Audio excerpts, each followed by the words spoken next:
opportunity to speak here in front of you all, and I want to share some information about the challenges. Probably it's connected to what you have eaten today on your lunch. Probably it's very interesting, like what have you eaten on your lunch.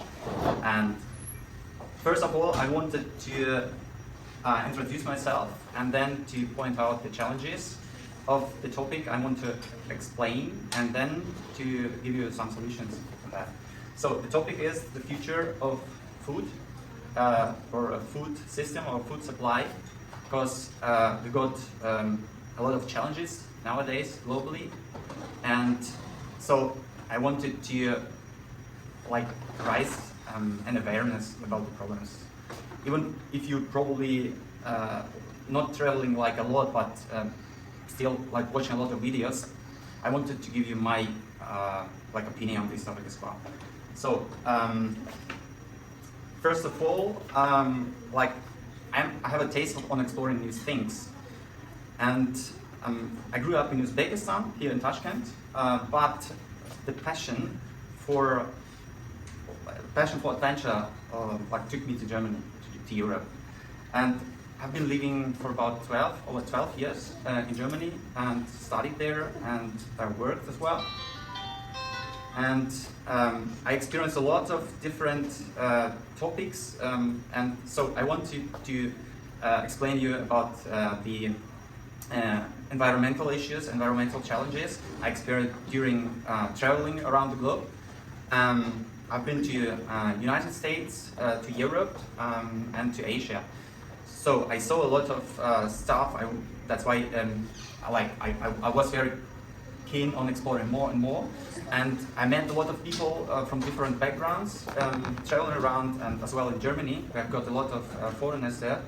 And so I watched a lot of movies, the documentary, and I studied about the topics. So due to my higher education, I experienced, or I learned a lot about this topic. So in my university, I wrote a master thesis in the area of energy efficiency in manufacturing processes in a manufacturing company. So literally, I faced new information every day, learning a lot of this and trying to apply it in the practice. Being a foodie, actually I was experimenting with a lot of diets, starting with a predominantly animal-based bodybuilder's diet to the 100% plant-based diet until the global COVID crisis hit. So I've got a lot of time due to a lockdown, and I ponder a lot, and I had a lot of time to ponder about the impact of our consumption, of the humanity consumption on the globe, on the Earth. And so that's why I adopted, till this time, I adopted the plant-based diet, which I continue to maintain till now. So this whole experience of mine have motivated to learn a lot of this topic, and probably I can make some profit out of it. I don't know in the future. Let's see. But nowadays it's probably more of a message, a message to humanity. Hey, be aware of this. So let's begin with some problems or challenges. We've got these 3 global trends nowadays, which have a lot of impact on the future of food.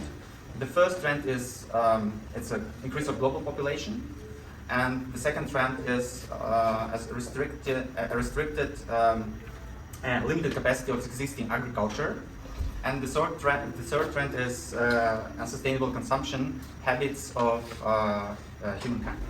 So the first one is the growing population. The UN or United Nations give us a fact we will increase, the population will increase until the 10 billion people by 2050, 2055, I think.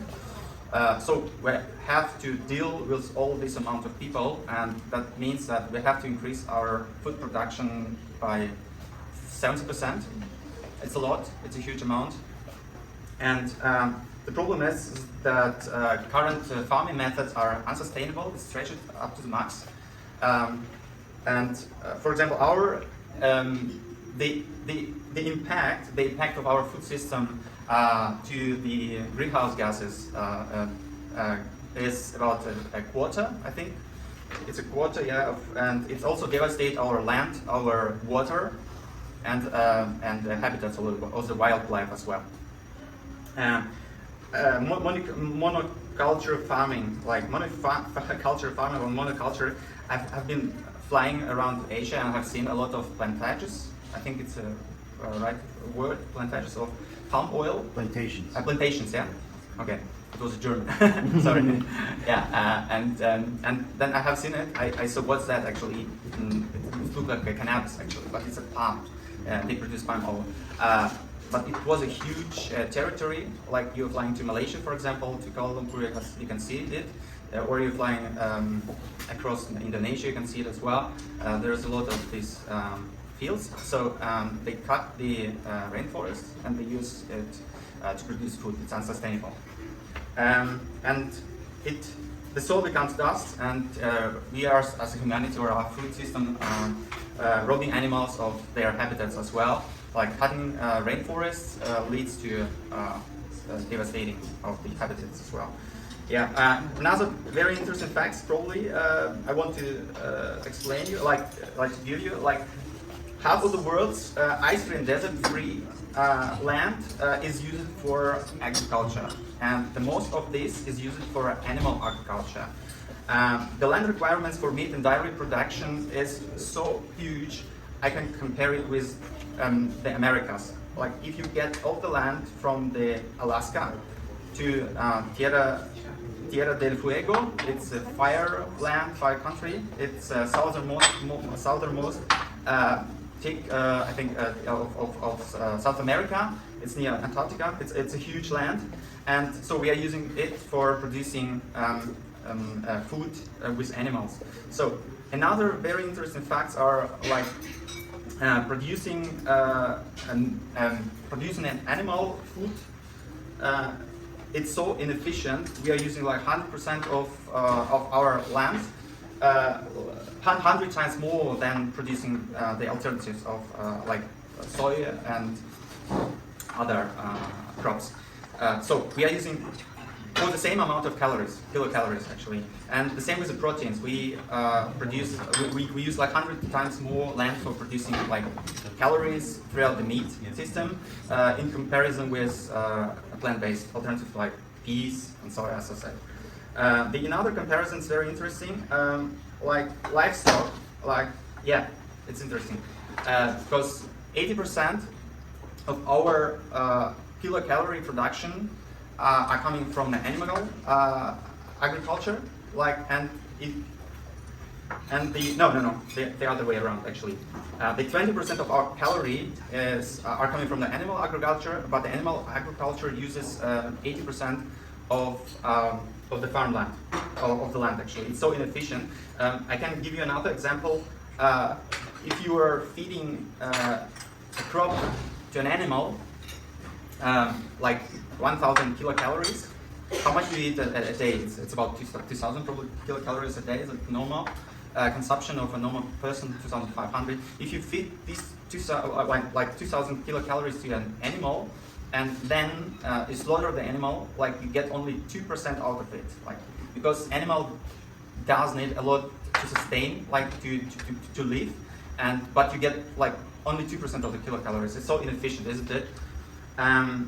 The other issue is actually the food waste. I've found some facts on the United States, and probably interesting on the whole globe. Like an average person in the US, throwing away 219 pounds food each year. Yeah, each year. And for the average households, it would be like $1,600 a year food waste.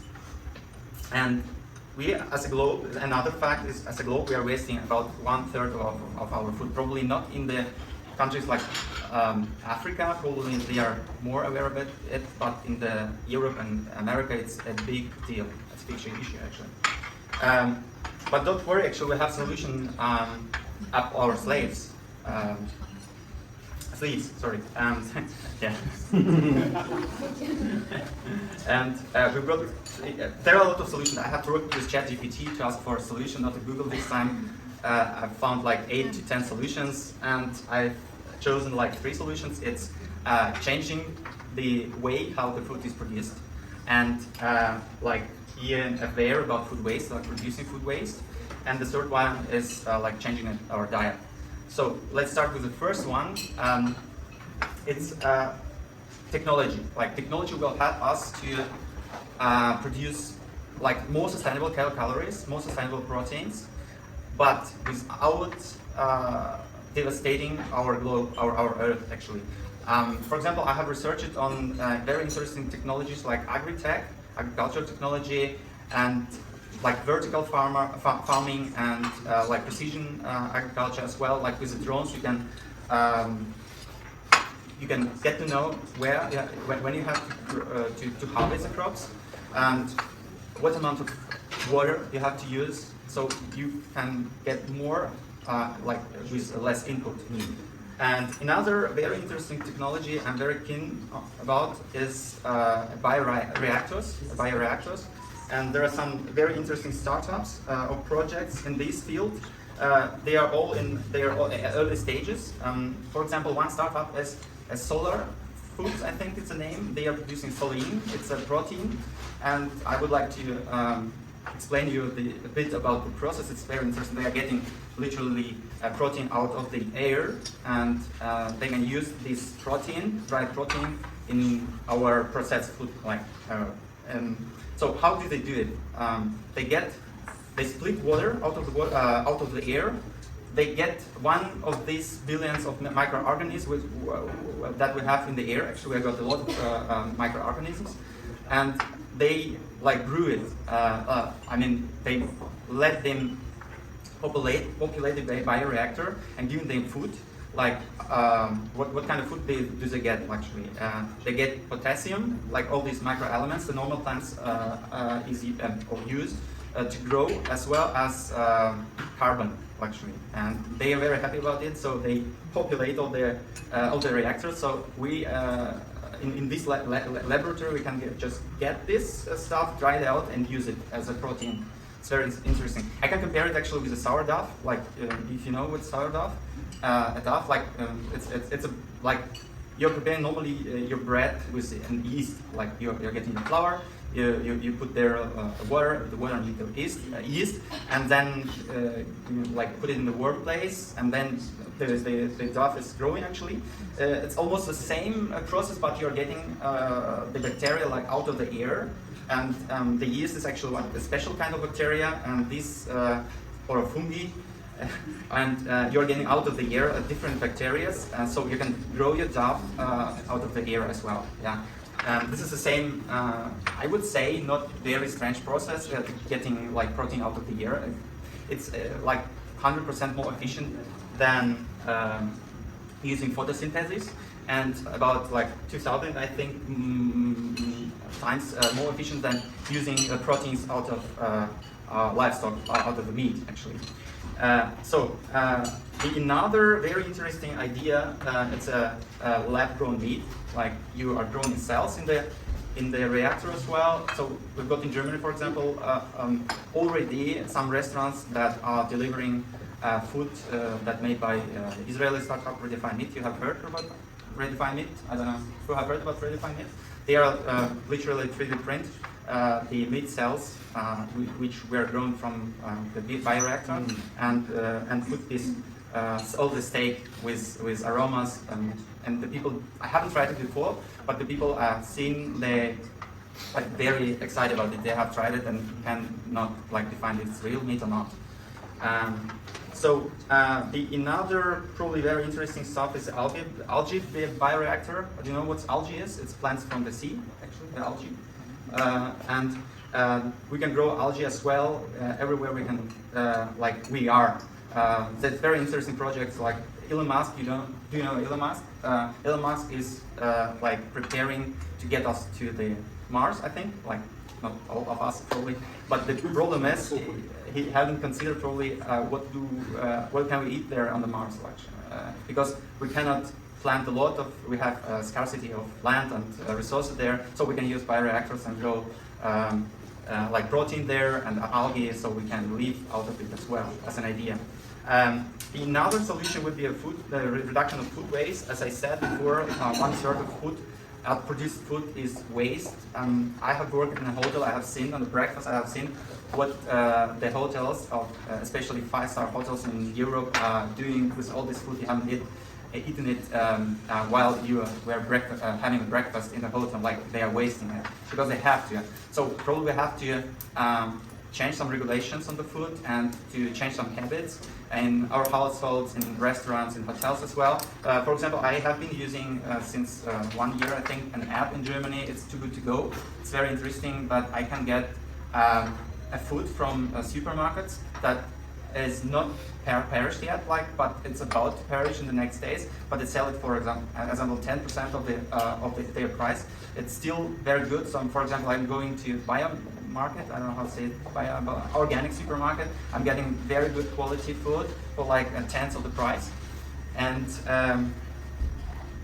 the third one, or the last one, is actually sustainable diet. But if we trying to reduce our animal calorie production, intake, actually, animal calorie intakes, and change it with a plant-based, we can reduce, how to say it, like, that would be not better only for our planet, but also for our health. And so, as a conclusion, actually, the future of food has not to be as scary, actually.